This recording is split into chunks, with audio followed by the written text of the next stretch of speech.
इतने दिनों से बहाना बंदी कर रही है, आज मिली है, आज नहीं छोड़ेंगे तुझको। अब पता कब देगी।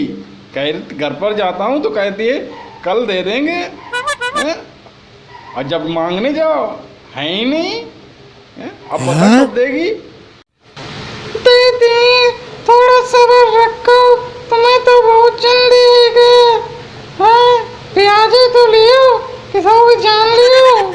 चलो ठीक है, कोई बात नहीं। अब बताओ कब दोगी। नहीं मांगेंगे हम, अपनी मर्जी से बता दो कब दोगी। हमने तुमसे कही थी मांगने बोलो में थी, पर तुम रोज रोज मांगने लगत ते हम तुम्हें दे दी।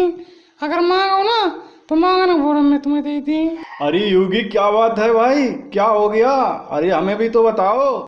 तुम्हें क्या बताऊं, हैं? तुम्हें क्या आलू बताऊं। तुम क्या मेरा फैसला करवा दोगे। हम नहीं तुम्हें बताते हैं। अरे यार योगी नाराज क्यों होते हो, बताओ हम फैसला करवा देंगे। टेंशन बिल्कुल मत लो, हम इसीलिए तो हैं। आओ, अच्छा नहीं मानते हो, कराओ फैसला। इन्होंने हमसे पैसे लिए थे, अब जब मांगते हैं तो दे नहीं रही हैं। अरे कोई बात नहीं यार योगी, लेडीज पर पैसे क्यों मांगते हो। नहीं है, नहीं दे पा रही हैं, छोड़ दो।